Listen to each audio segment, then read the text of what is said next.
भाई ये Pakistan super league में आखिर क्या हो रहा है? मतलब ये पाकिस्तान सुपर लीग है या कंट्रोवर्सीज लीग है? क्योंकि कल कराची किंग्स और लाहौर कलंदर के दरमियान एक मुकाबला हुआ और वो मुकाबला कराची जीत गया, मगर उस मुकाबले के अंदर एक बड़ी कंट्रोवर्सी सामने आई बॉल टेम्परिंग की, यानी बॉल के साथ छेड़छाड़ की है। हाँ जी, जो लाहौर कलंदर और फखर जमान है उनकी जो मैच फिक्सिंग है वो सबके सामने पकड़ी गई और अब जो वो फखर जमान और जो लाहौर कलंदर की टीम है उनके ऊपर एक बड़ी पाबंदी लगाने का फैसला किया है। अब क्या वाकई लाहौर कलंदर या फखर जमान ने बॉल टेम्परिंग की है या नहीं, और क्या सजा होने जा रही है फखर जमान को, ये सब आपको बताने जा रहा हूं डिटेल में। असल वजह, असल अपडेट क्या है, और साथ जो शाहीन शाह आफरीदी और सिकंदर रजा है वो भी मुश्किल में पड़ चुके हैं। शाहीन और सिकंदर रजा कैसे मुश्किल में पड़ चुके हैं वो भी आपके साथ डिस्कस करूंगा, लेकिन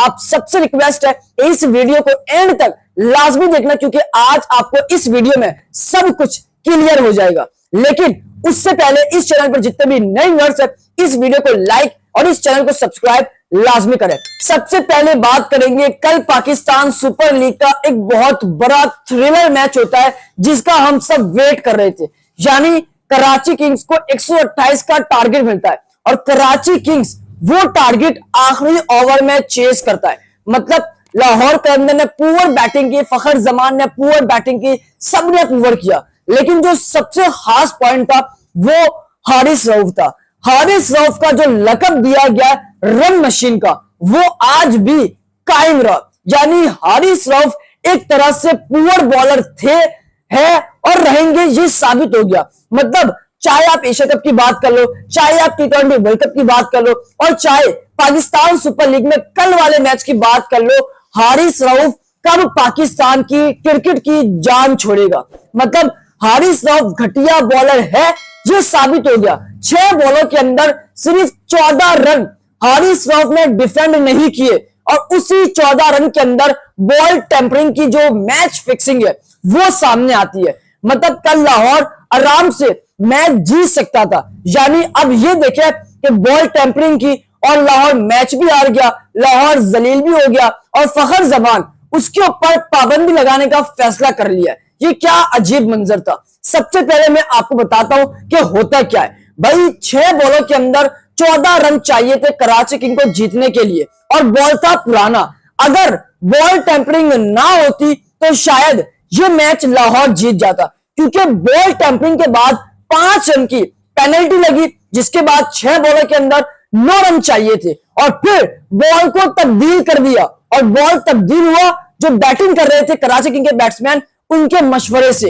हाँ जी, और बॉल आया नया बॉल जब आया तो जो लाहौर कलंदर के बॉलर हारिस रऊफ है उनको मुश्किलात हुई और जो कराची किंग के बैटर्स है उनको फायदा हुआ, क्योंकि जब बॉल पुराना होता है तो बॉलर्स के लिए इजी होता है, मगर जब बॉल नया आ जाए आखिरी ओवर में तो भाई बॉलर के लिए मुश्किल होता है। और हारिस रऊफ ने वो 14 रन के बाद 9 रन डिफेंड नहीं किए, क्योंकि 5 रन पेनल्टी के लगे और 5 रन जो पेनल्टी के लगे वो लगे फखर जमान की वजह से। ये सोशल मीडिया पर बताया जा रहा है। अब कैसे? फखर जमान जब आखिरी 6 बॉल के अंदर 14 रन चाहिए थे तो फखर जमान के हाथ में बॉल था और फखर जमान उस बॉल को अपने हाथ में दबाकर दूसरे हाथ के अंगूठे से बॉल के साथ छेड़छाड़ कर रहे थे और ये सोशल मीडिया पर बताया जा रहा है। अब मेरा यहां पर सवाल ये है कि अगर फखर जमान ने बॉल के साथ छेड़छाड़ की है तो भाई यही फखर जमान ILT T20 लीग के अंदर भी ये सीन करता हुआ नजर आया, मगर उस वक्त फखर जमान के ऊपर कोई इल्जाम नहीं लगा, कोई पाबंदी नहीं लगी। तो अब फखर जमान के साथ ऐसा क्यों हुआ और अब जो फखर जमान है उनके ऊपर पाबंदी लगाने का फैसला किया है। अब फखर जमान जो है उन्होंने ये सब मामले के ऊपर इनकार कर दिया और ये कहा कि मैंने ऐसा कुछ नहीं किया और जो मेरे पर इल्जामात लगे हैं, जो मेरे खिलाफ बातें हो रही है, मैं इन सब से इनकार करता हूं और मेरे ऊपर अगर कोई जुर्माना लगता है, कोई बैंड लगता है, तब भी मैं अपनी बात से एग्री करूंगा और मैं इस चीज से इनकार करूंगा। ये फखर जमान कहते हैं। अब जो शाहीन शाह आफरीदी है वो भी ये कहते हैं पोस्ट मैच इंटरव्यू के अंदर कि हमें अंदाजा नहीं था, मुझे इस बारे में मालूम ही नहीं था कि हमारे साथ ये क्या हुआ। हम वो फुटेज चेक करेंगे और देखेंगे कि क्या बॉल के साथ छेड़छाड़ हुई है या नहीं। इस बारे में हम बाद में तहकीकात करेंगे, बट 5 रन देना बहुत दुख होता है और ये हमारे साथ ज्यादती हुई है। भाई जब आप अगर ये कह रहे तो आपको जरूरत ही क्या थी ये ड्रामा करने की। काश फखर जमान वो बॉल को हाथ में ना दबाते तो ये वाकया ना होता, क्योंकि हम सबको मालूम था कि भाई बॉलर हारिस रऊफ है, 14 रन भी हारिस रऊफ डिफेंड नहीं कर सकता, तो 9 रन की क्या ही बात है। और अब्बास आफरीदी वो ऑलराउंडर है, उसको इतना बैटिंग के अंदर तजुर्बा नहीं है क्योंकि उसके पास बैटिंग कम आती है, और उसने हारिस रऊफ को चार्ज किया और 3 बॉल पहले मैच को फिनिश कर दिया। तो ये असल वाकया है, यानी आप ये देखें कि 6 बॉलों के अंदर 14 रन चाहिए, और जो लाहौर कलंदर है उनके पास भी एक मजबूरी थी हारिस रऊफ, जिस तरह पाकिस्तान के पास एशिया कप में हारिस रऊफ था, और वही मजबूरी पाकिस्तान को ले डूबी और वही मजबूरी हारिस रऊफ लाहौर को भी ले डूबी।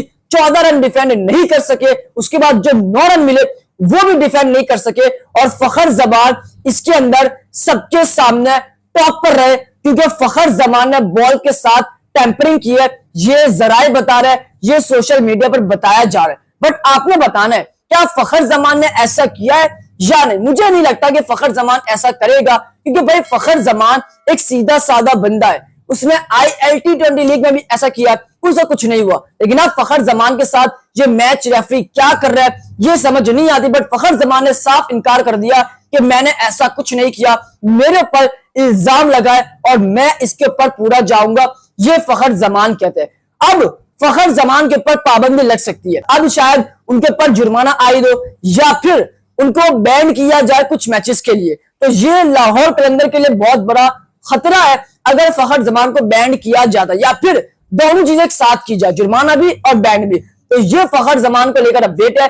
फखर जमान मुश्किल में पड़ चुके हैं और उनके ऊपर पाबंदी लग सकती है आज या 48 घंटे के अंदर। तो आप क्या कहते हैं, फखर जमान इसके अंदर कसूरवार है या नहीं, आपने बताना है। और हारिस रऊफ को लेकर भी आपने कमेंट बॉक्स में एक लफ्ज लाजमी मेंशन करना है। जैसे ट्रेंड चलता था कि आकिब जावेद को निकालो, पाकिस्तान की क्रिकेट को बचाओ, ऐसे ट्रेंड चलाना चाहिए कि हारिस रऊफ को निकालो, पाकिस्तान और PSL को बचाओ, क्योंकि हारिस रऊफ हमेशा PSL और पाकिस्तान के अंदर सबको ले डूबता है, ये सबके सामने है। अब जो शाहीन आफरीदी है और जो सिकंदर रजा है वो भी मुश्किल में पड़ चुके हैं, क्योंकि भाई साहब PSL के अंदर कंट्रोवर्सीज पर कंट्रोवर्सीज आ रही है।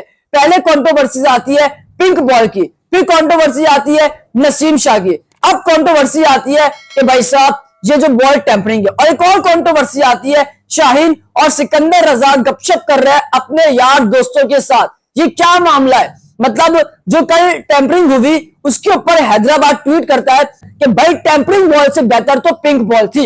ये हैदराबाद के जो ओनर है उनके पेज से ट्वीट होता है। हाँ जी, ये बड़ी खास बात है।